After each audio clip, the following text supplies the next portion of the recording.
Hey guys, welcome. This is our complete the square video. So again, our whole goal is to get it into some sort of binomial like this. Okay, that's our goal. And what we do is when we look at this right here, we can try and factor this right off the bat and say -2 and +8. What numbers are going to make multiplied to be given a -2 and a +8? Well, the answer is nothing. This is not a perfect square, so we have to scratch that. So what we can do is we can still make this a perfect square. We just have to do a little bit of messing around with this. So first thing to do is I add the 2 and I can move it out of here.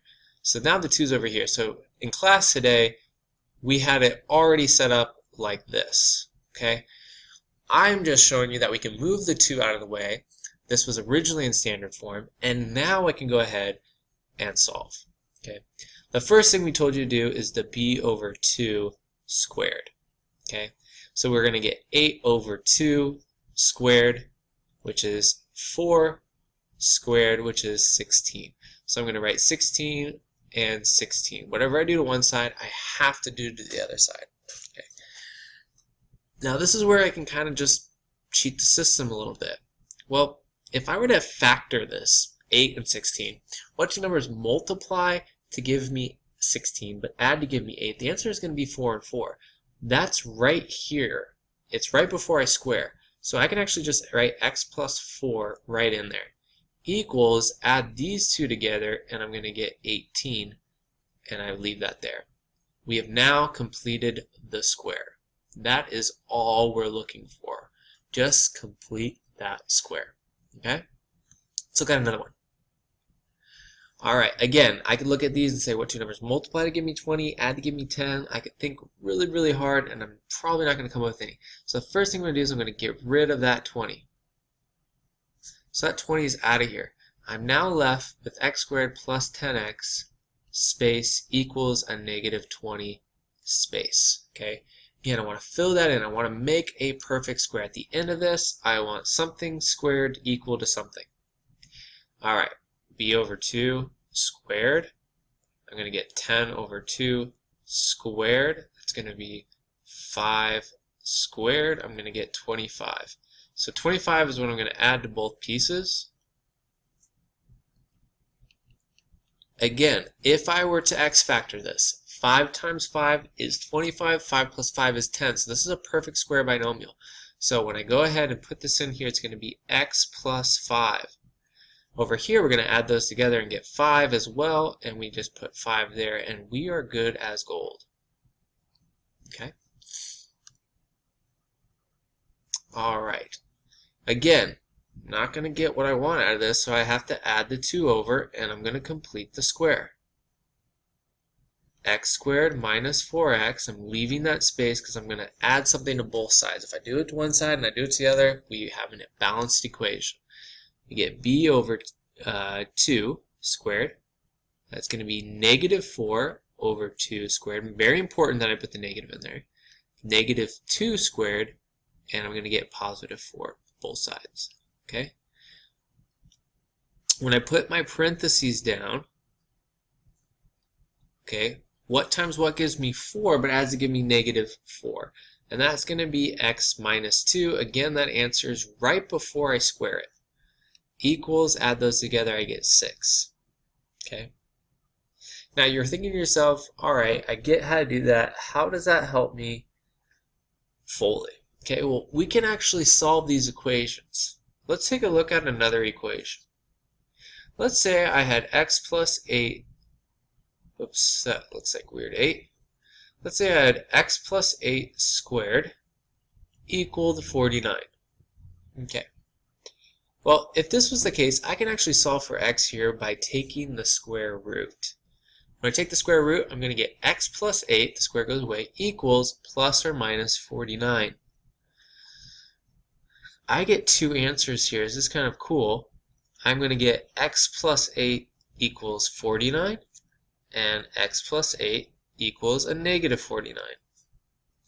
Go ahead and subtract 8 from this side. I get x equals 41, and subtract 8 from a -49, I get x equals a -57. So I get two different answers. So I got two different answers here. It's 41 and 57.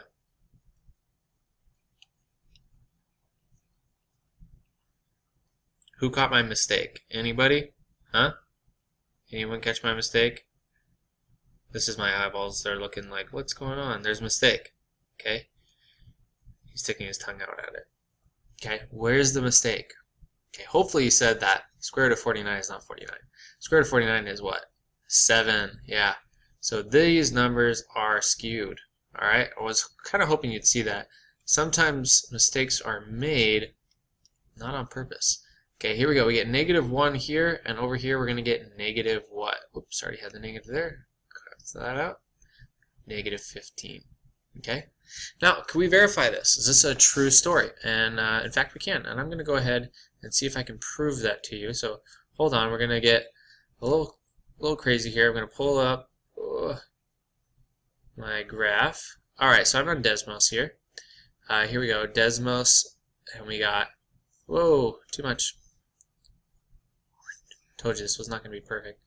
Desmos, oh my gosh. All right, let's try this again.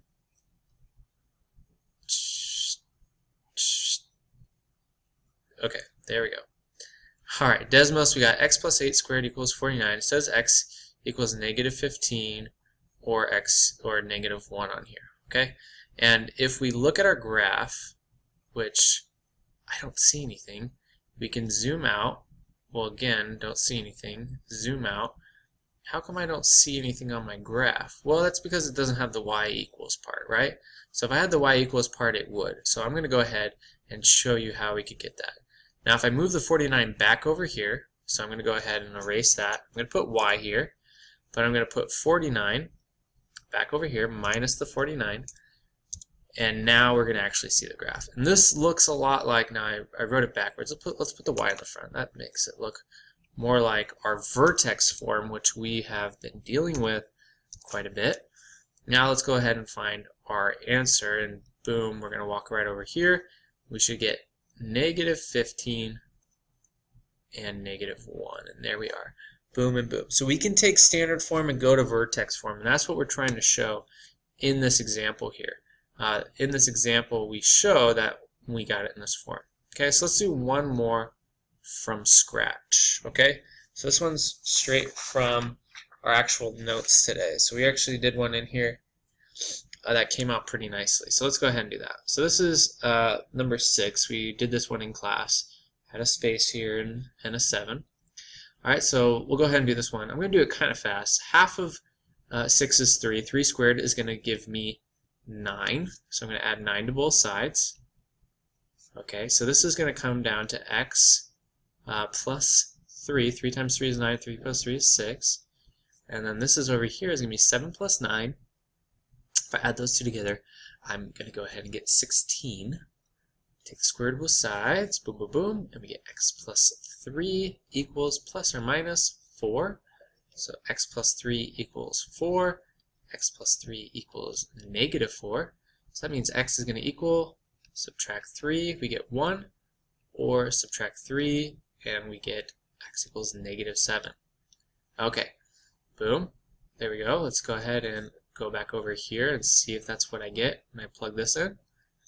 Boom, boom, boom, boom. Again, I had x plus 3 in here, and we had a positive equal to a positive 16, so when I subtract to the other side, it's negative 16.